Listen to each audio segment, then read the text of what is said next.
High chances most of the decisions that you shall be making later on in life will be coming from what you saw growing up.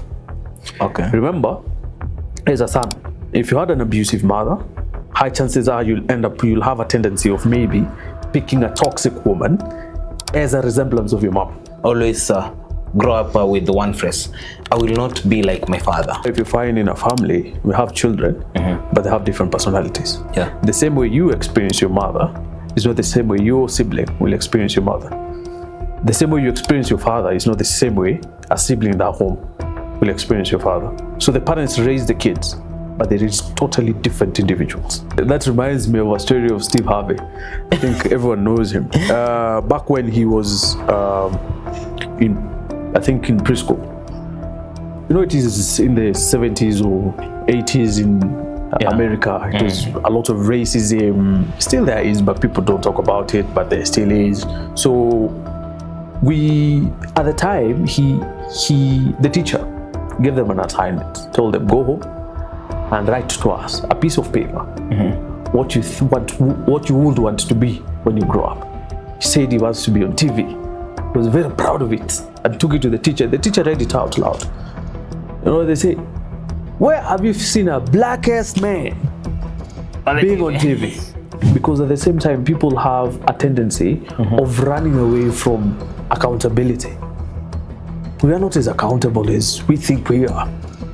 Forgive that old man, forgive that old woman, and make peace with them. Look at the kids. We're going to address Joyce with the kids. Yeah. She has a daughter. True? And she also has a son. The daughter saw it clearly. Through her pain of the mother, she saw her mother getting abused psychologically, physically, mentally. She was really abused by Jonasi. She was in so much abuse. Because of her brand, she also needed to protect her family and appear to becoming successful. And the pain because of how she thought herself would be in the society and norms, and how the African culture is expected of her to act as a woman, she stayed through it. But the daughter saw it. That's why she didn't have a good relationship with the father.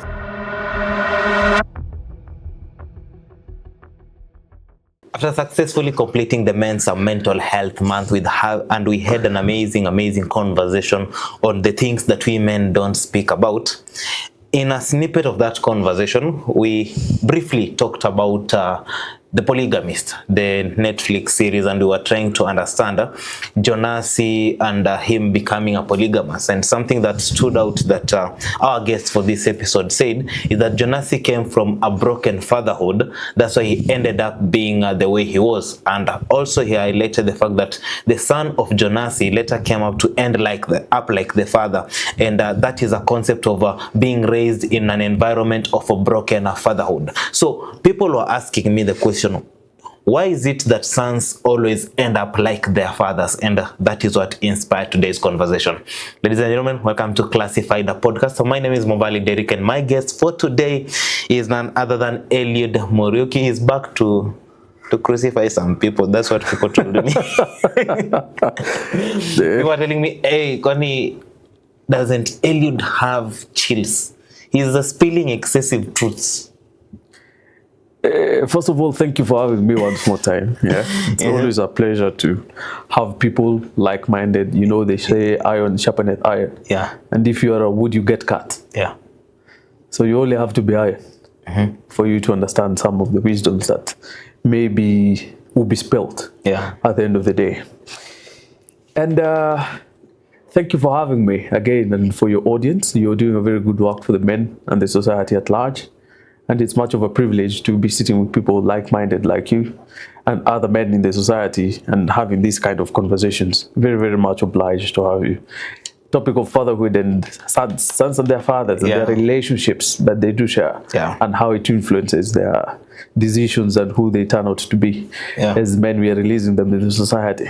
Remember the damning statistics we found last time? The men in prisons. It cannot be by chance. It cannot be by chance. Comes from somewhere. I think I've been watching a lot of reviews and reels around. Basically, I told you I have not watched The Polygamist, but now I had to watch it. Very true. So I've been watching a couple of reviews around the show, and the frustration most people are raising is the fact that despite seeing the catastrophic ending of his father, the double lives that Jonasi used to live, the manipulation, the secret affairs, and what it caused to their family, Jonasi's son does the same thing as the father. Psychologically, are we wired to repeat the exact mistakes our fathers made? Monkey see, monkey do. It is, you came from him.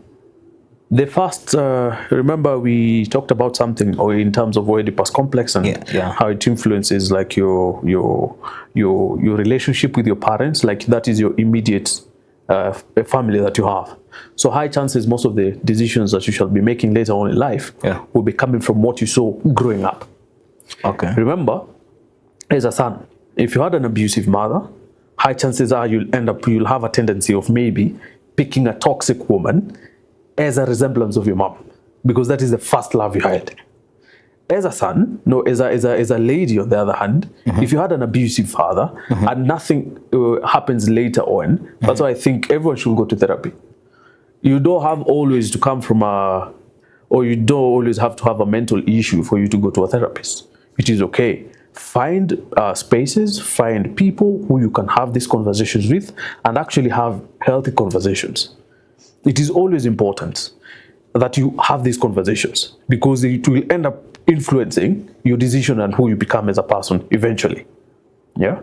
So always make sure that you have this kind of conversations. As a woman, if you grew up with an abusive father, high chances you'll end up finding the toxicity to be what is to be norm, which is wrong.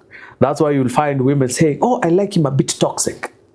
Oh. If he's not toxic enough like the way my father was, then high chances she won't find a blend into that relationship. And at the end of the day, if they become a couple, high chances they will also going to have a toxic environment. And lo and behold, they end up having kids, same society, bringing up more broken people in the society at the end of the day. I was having a conversation with a friend. She's called Lucy. We're talking about marriage and relationships, and she was telling me of how it is good before getting married. You have something called an audit date, where you try and compare and contrast whether whatever you are ordering, you are willing to keep for the entire life, so that whatever you order, you don't get at the end and realize it's wrong. Now, speaking of people going to therapy in trying to understand whether the habits or the behaviors of the father and the mother will later affect their lives, at what age should one start speaking out about the behaviors of the parents and trying to figure out whether they are good to emulate later in his life, or he should do away with them? When you become of age. That is the right time, when you become of age. The reason why I'm saying I'm not giving a specific number is because we all mature differently.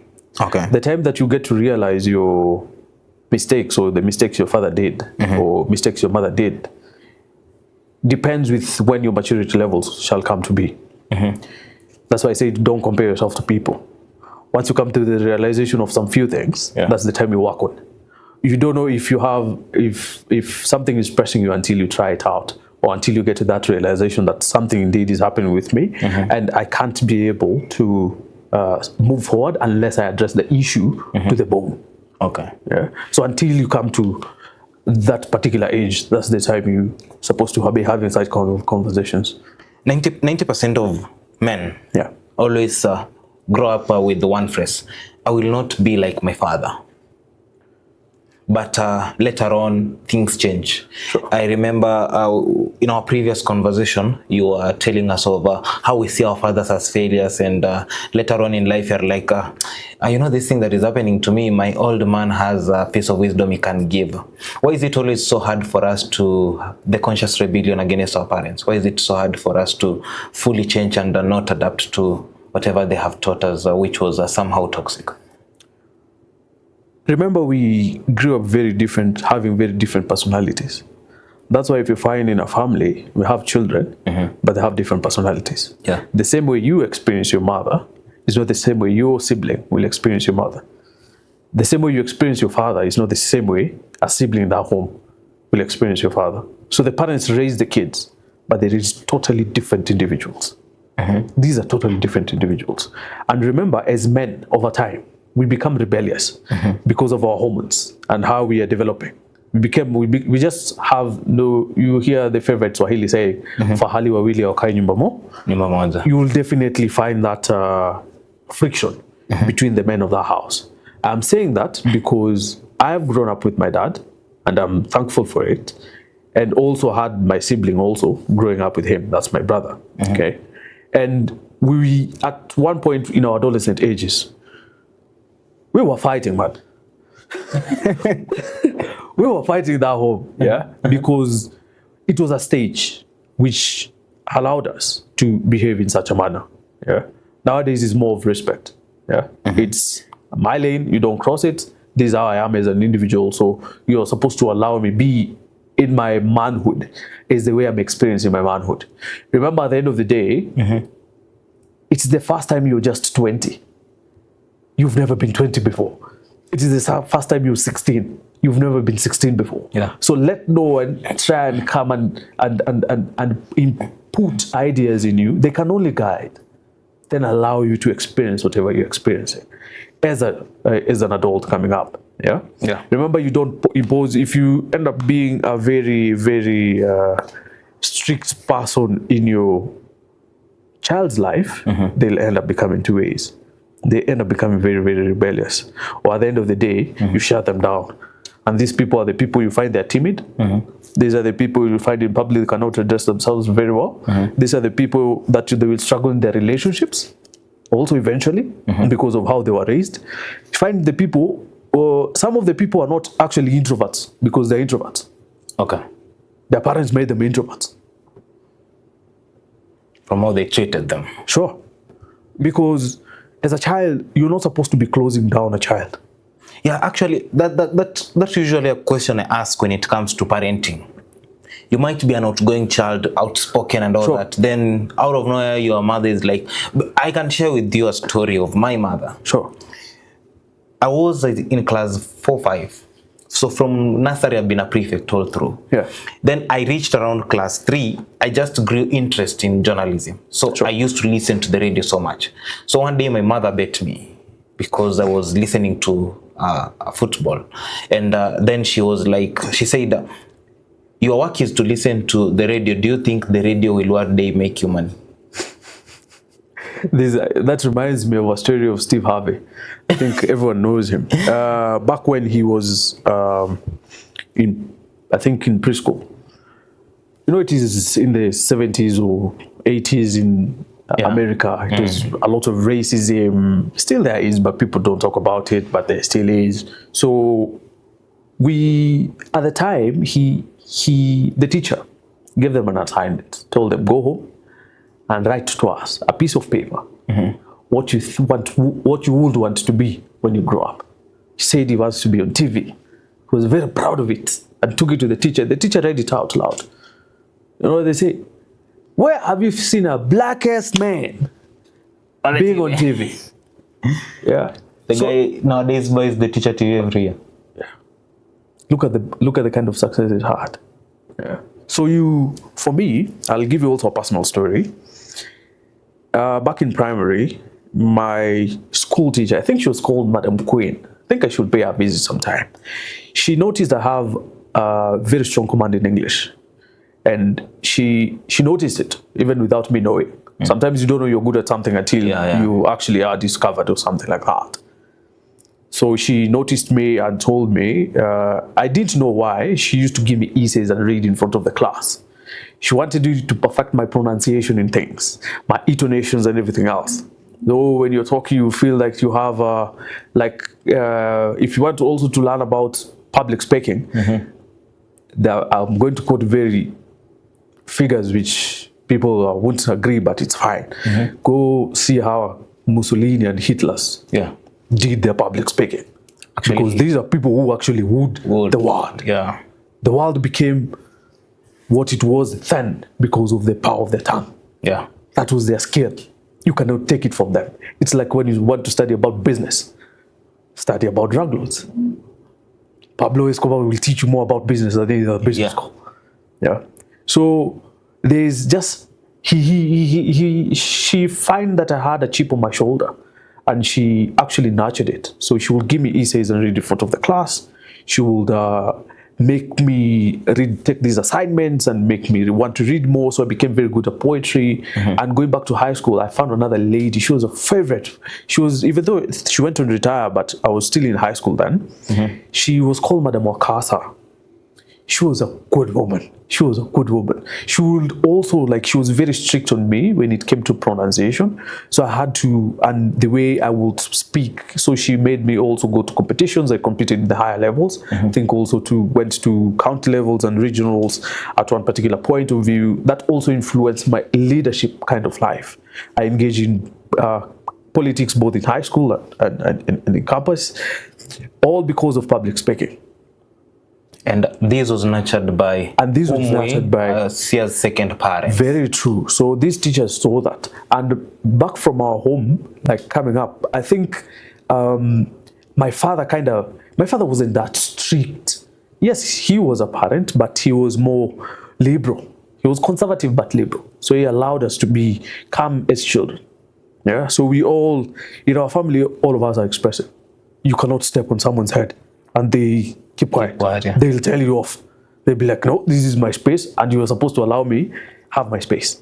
Yeah. So based off of that, I think parenting plays a big role on who you're going to turn out as a person in the future. Also, a disclaimer. Time to take accountability. We also, as people, we shouldn't peg all our failures and our disadvantages to our parents. Yeah, someone said your parent was like the same way you are trying to be better. It's not like your parent had a manual of taking care of you. Very true. He or she was also trying. It was also their first time. Yeah. They never had become parents before. That's why I think I was having a conversation with someone yesterday, and I told them, basically growing up or being an adult doesn't make you wise. So we can have old fools. And at the same time, we can have old wise people. Yeah. It is all pegged on what kind of lessons did you pick up over time. Yeah. Oh. We cannot always be blaming people for our failures and mistakes as adults. When you became of age, remember when I said, when you became of age, what did you do about the issues, about your purpose, about your things? Yeah. So we are supposed also to be very, very careful around such conversations, because at the same time, people have a tendency of running away from accountability. We are not as accountable as we think we are. Forgive that old man, forgive that old woman, and make peace with them. I know they hurt you. Yeah. I know they hurt you. For example, me at one time, I think I felt my mother never listened to me really, because I was communicating something, and because she's an African woman, she will try and give me a story of high experience and how she thinks things should be. No, I was basically communicating myself. Do I have to peg my failures on her because she never listened to me? I just have to forgive her because maybe she didn't know better. Yeah. Or maybe for her, she was doing her best, or she is doing her best, because I'm privileged also to have her with me. So we need to be accountable also. Speaking of parents, mothers specifically. Sure. Let me take you back to the Polygamist. Joyce, the kids see whatever Joyce is going through. Sure. Then they tend to grow up in this pain. What does this do to your life when you decide you want to carry the burden of whatever your mother goes through in her marriage? Look at the kids. We're going to address Joyce with the kids. Yeah. She has a daughter. True. And she also has a son. The daughter saw it clearly. Through her pain of the mother, she saw her mother getting abused psychologically, physically, mentally. She was really abused by Jonasi. She was in so much abuse. She because of her brand, she also needed to protect her family and appear to becoming successful. Yeah. And the pain because of how she thought herself would be in the society and norms and how the African culture is expected of her to act as a woman, she stayed through it. But the daughter saw it. That's why she didn't have a good relationship with the father. She ended up hating that man. She hated the father. Yeah? Yeah. The other side, the son, they had a cold, warm relationship with the father. The son. They had a very cold and warm relationship. It will warm up, then if he will become very aggressive and very abusive with him. Remember, he also physically assaulted him a couple of times. I think when it comes to a certain age, you're not supposed to get physical with your son. Yeah, very true. Yeah. There is a point, I think I turned 14 or 15. Then my father said, from here, I'm not going to beat you. Whatever I'll do is, I'll give you words. Whatever you do with the words, that's upon you. It's upon you. That's the time you know the father is releasing wisdom to you. Yeah. Now he's trying to give you the mantle of manhood. Because you will make some decisions when he's not there. You will make some life-changing decisions in his absence. God forbid he's out before everything else, or you haven't established your family and things like that. He dies, and you have to take care of the family. How are you going to lead the family if the mantles weren't given to you? Yeah.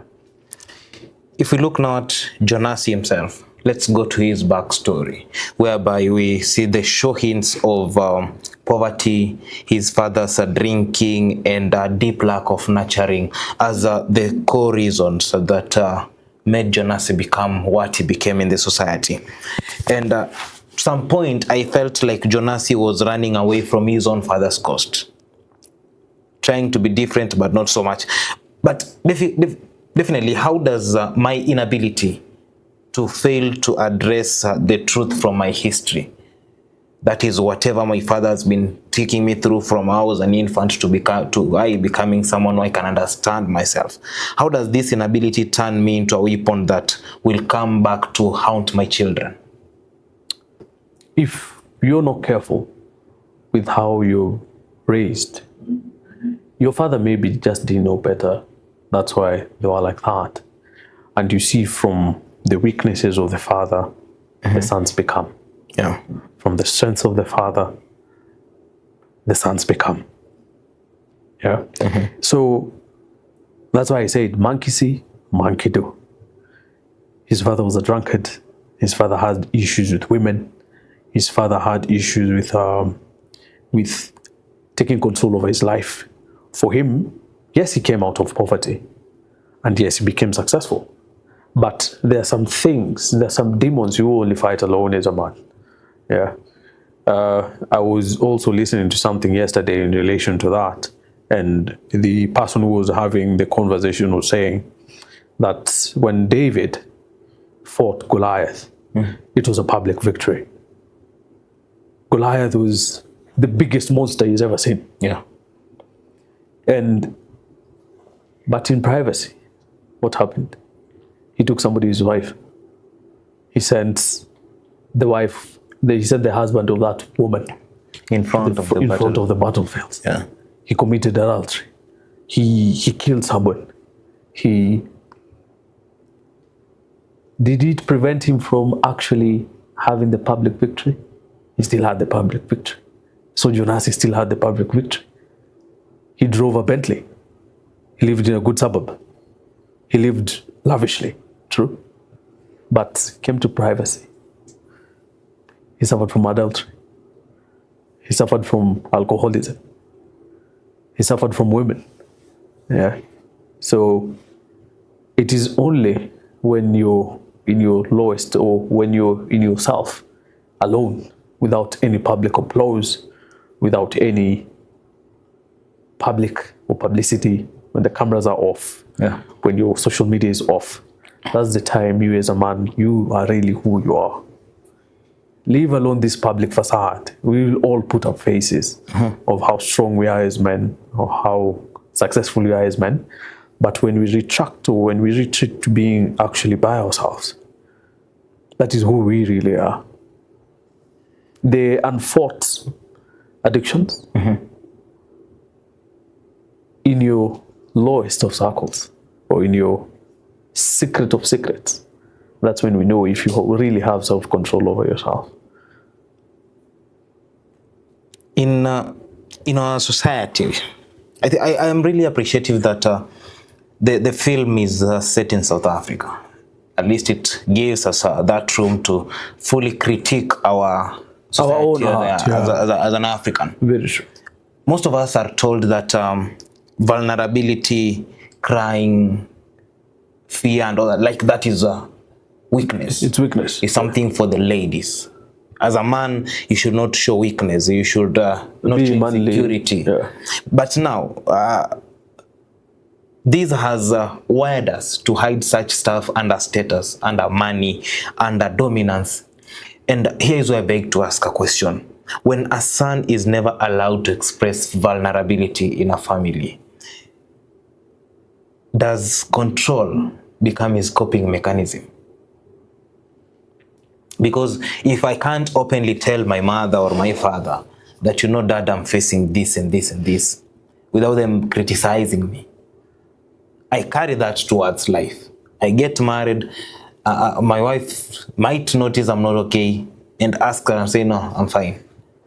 But now for me to ensure that I'm fine, I'll have to show control. There's a reason why women live longer than men. These people, when a woman is very, very strong emotionally, because they tend to experience their feelings and emotions as they come. When a woman is feeling sad, she'll express it. She'll cry. She'll feel bad about the situation. She'll share it out. Yeah. She has dealt with it. It's like when you're told, if you're mourning someone, actually allow yourself to mourn them because they meant something. Your feelings and your emotions and your heartbroken and your inadequacies, why don't you mourn them and actually allow yourself to become vulnerable in that state and let the society not judge us? Simply because our fathers grew up in tough times or in a different era than us, we shouldn't turn out like them. That's why I'm very much grateful to the Gen Z movements and everything like that, because these human beings, or we as Gen Zs, we can tell things for what they are. Regardless of how our parents did to us, or regardless of how we are growing as young people, we take accountability in each and every situation of us. So going back to where men are supposed to be vulnerable, that's why I said, how strong is your man core? How strong are your boys? How vulnerable can you get with them? Actually, don't feel weak for it. I have a friend of mine, I think you were talking with him over lunch. He came from a very fairly not conservative childhood. Him were liberal. They were like, I wake up in the morning, I hug someone in the house.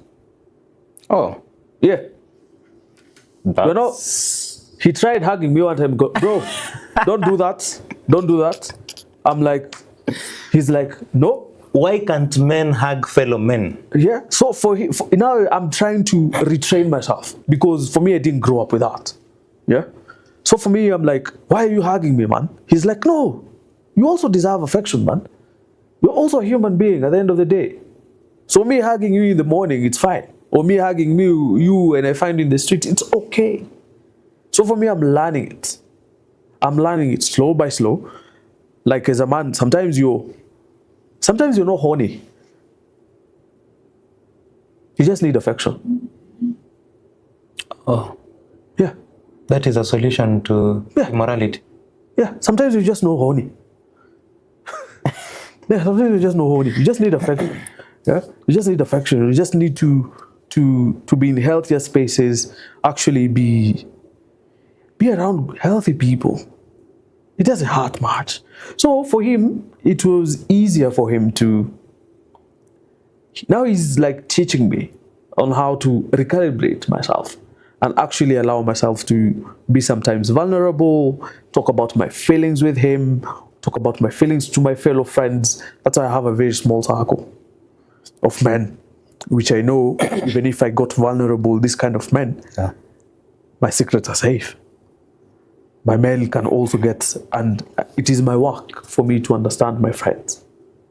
Friendship is not always about the flowers and everything else. Can I really stand with this person at their worst? I have been with a friend like that. Yeah. They were to their worst, but right now, man is killing it. In terms of success, man is doing his very best. And we became friends at his worst. And I don't see his successes as a failure. Or I don't see his successes as something that is against me. No. I see it as actually, if I wasn't there at the time, maybe we could have lost him. Yeah. But we stuck together at the time, and look at us now. When we speak of men becoming affectionate, I've been one of the people I follow online the most and listen to the most is called Ben Hinn. Yeah. And he once said, when you're watching a movie, don't watch a movie for entertainment. Watch a movie to learn. Sure.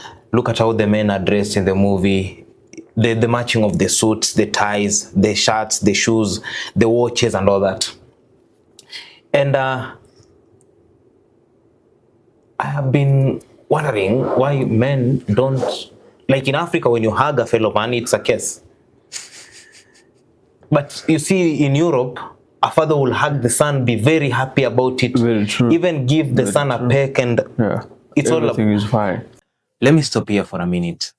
We are on the path to building the greatest of all times podcast from Africa. A podcast that helps you reshape how you think about money, self-growth, empowerment. If you believe in what we are doing and want to be part of this journey, take a minute of your time, recheck if you have hit the subscribe button. If you have not yet subscribed, kindly subscribe to this channel. Enjoy the rest of your viewing. So I was reading a book, Ordering Your Private World. And the author gives a story of a couple who went to visit him. And upon listening to the wife separately and the husband separately, the man discovers that the problem with the couples is that whatever the man is doing is in trying to seek validation of the father. But now the father never gave that because he's dead. True. But the man lives in this limbo of trying to get the validation of the father. Are we as young men trying to seek this thing from our fathers, derailing us? Simply because your father never told you I love you, simply because your father never approved something that you did. So you do something because you want him to see that, you know what, I did this. Is that a right thing to do? Everyone must go to therapy, as I said. Secondly, when you become of age and realize that your father had some certain inadequacies, kindly do not try and undo what he did. The best thing you can do is forgive that man. He did not know better. Just like the way we said, it was his first time to become a dad. There was no manual he was given at the hospital the day you're born for him to actually father you to becoming an adult or to become the son that he desired.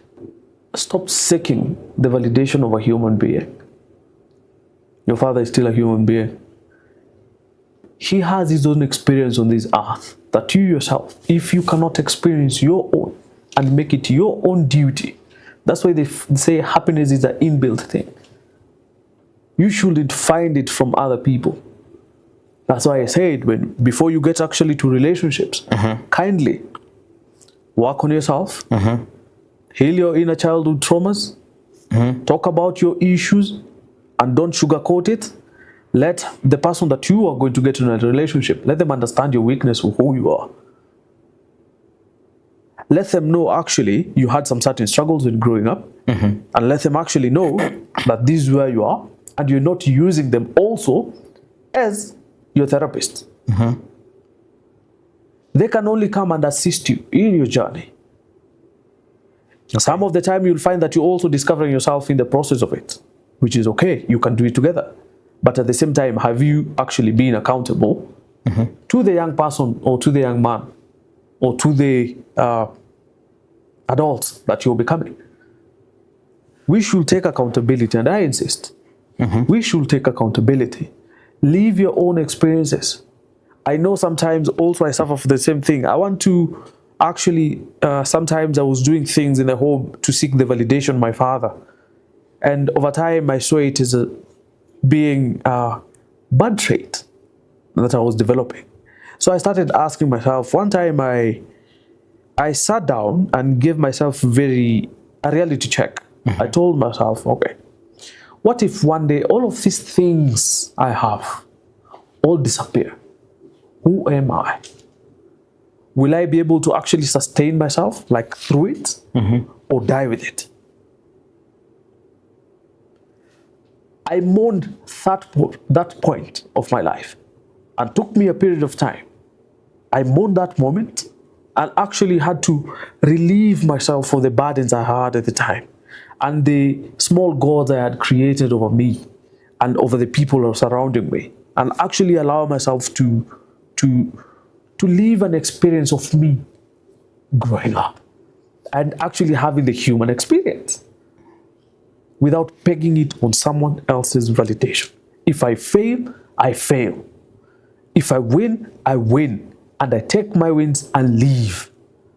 If I lose, I count my losses.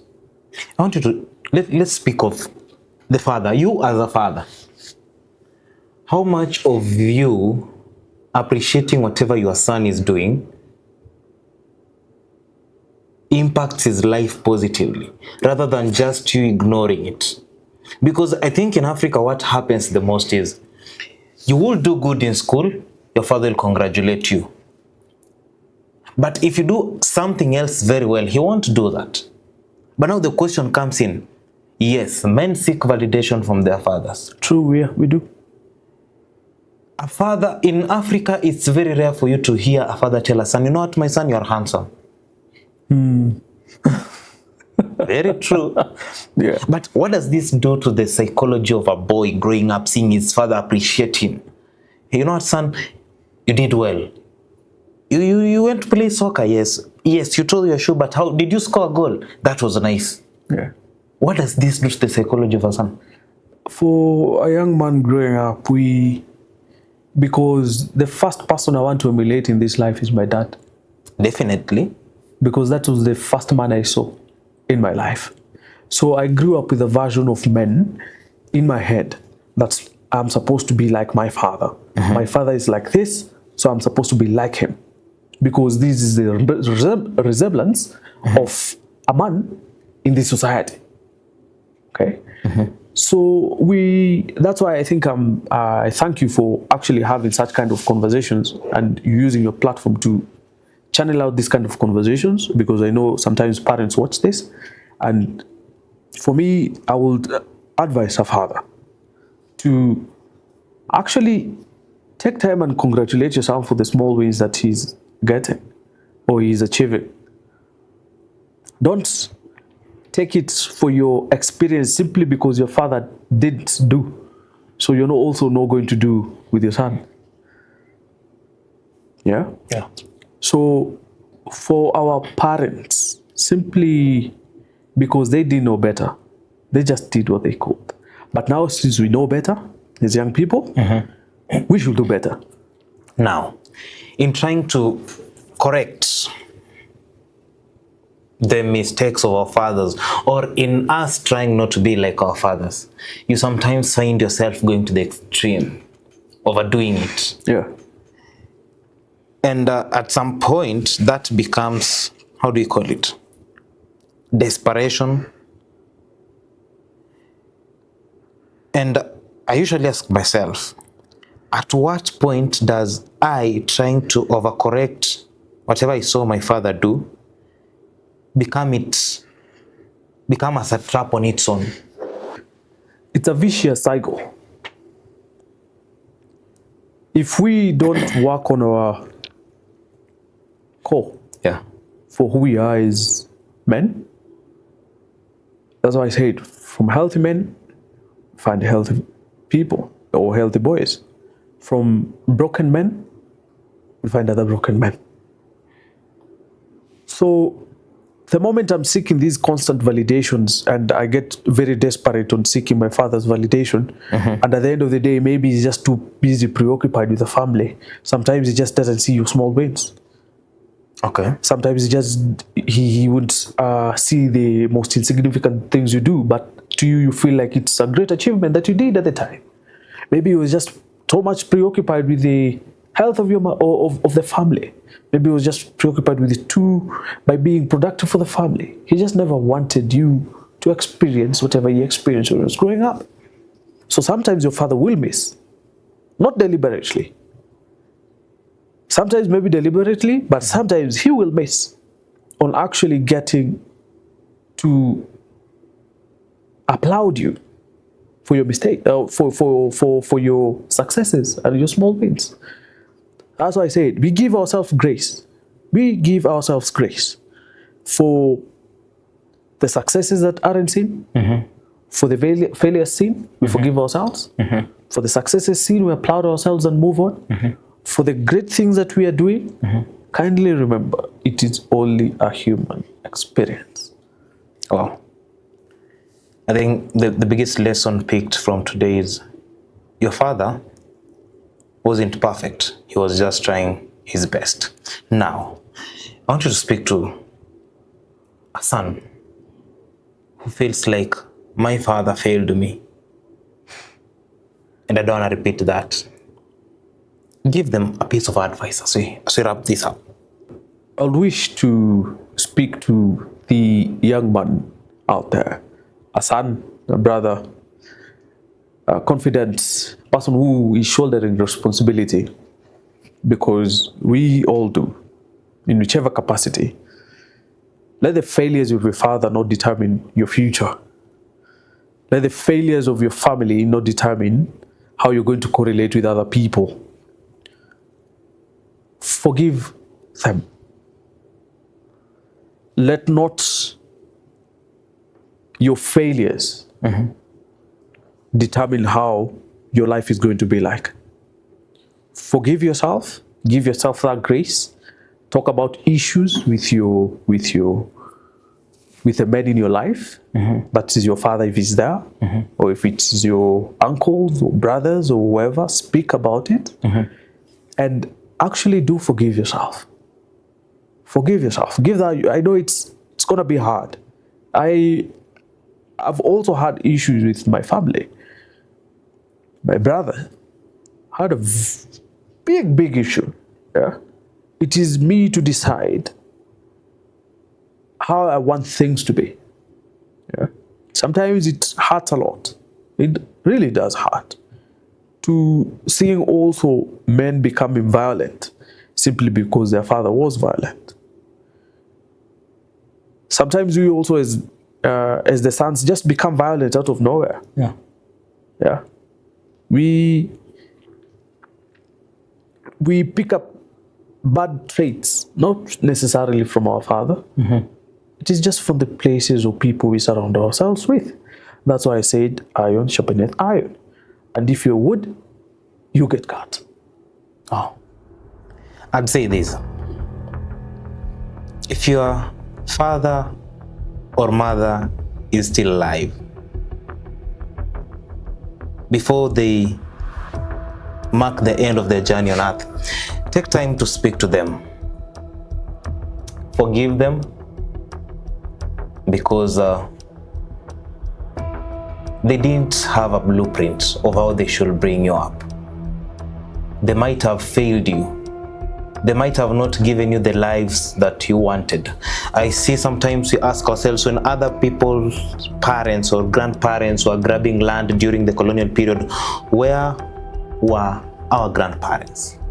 But I believe if your father, as a son, if your father is alive, if your mother is alive, you might have said anything hurtful towards them because they brought you up wrongly. I think you should go and apologize and have a conversation with them. And as much as they're alive, spend every ounce of time and strength to sit down with them, to learn as much as you could about life from them. Because it's really funny that our parents were able to be in marriages for 30 years. Despite lacking, despite the fights, despite all that. But for us, with one disagreement, you are stabbed with the divorce papers. You're gone. You are gone. Gone Kanji. So, as much as your parent is alive, talk to them, sit down with them, and have them help you become a better person from where you are. But first of all, the decision begins with you. This has been Classified African Podcast. My name is Mavali Derek. Our guest has been Eliud, and as you know, every conversation, when you see Eliud around, just know we are talking about men and our mental health. And as per your request, we'll be having Eliud once every month on the conversation. So you just bring the topics we can talk about. I'll see you in the next episode.